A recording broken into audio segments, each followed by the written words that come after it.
भाजप आमदार गोपीचंद पडळकर यांनी काँग्रेस नेते विश्वजित कदम यांच्यावर टीका केलेली आहे। कार्यकर्त्यांच्या मागे आपण ठामपणे उभे राहतो हे दाखवण्यासाठी कदमांनी विशाल पाटलांच्या उमेदवारीची हवा केल्याचा दावा पडळकरांनी केलाय। विशाल पाटलांना उमेदवारी मिळणार नव्हती हे कदमांना ठाऊक होतं, पण विशाल पाटलांच्या उमेदवारीच्या निमित्तानं कदमांना स्वतःची प्रतिमा संवर्धन करायचं होतं असं पडळकर म्हणाले। विशाल पाटील अनपेक्षितरित्या अपक्ष उभे राहिल्यानं विश्वजित कदमांची हवाच गेल्याचा टोला पडळकरांनी लगावलाय। बघून आता घोडं मैदान लांब नाही। विश्वजितची तर इच्छा आहे का विशाल खासदार व्हावा? विश्वजित, मी कधी बोलत नव्हतो विश्वजितला स्वतःच इमेज डेव्हलप करायची होती राज्यामध्ये।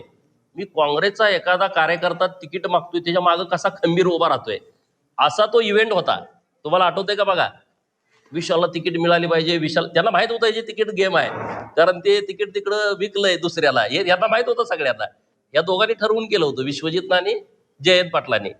परंतु विश्वजित आता लीडर आहे आणि त्यांना इमेज डेव्हलप करायची होती की अरे मी कसा उभा राहतोय, पण त्यांच्या हवा त्या दिवशी गेली। हा ऐकायलाच तयार नाही विशाल अपक्ष उभा राहील हे ना विश्वजितला माहित होतं ना हे जयंत पाटलाला माहित होतं। विशाल निवडणूक लढवतोय हे कळाल्यानंतर ह्याची हवा गेली, तेव्हा काय ते बरोबर नव्हते।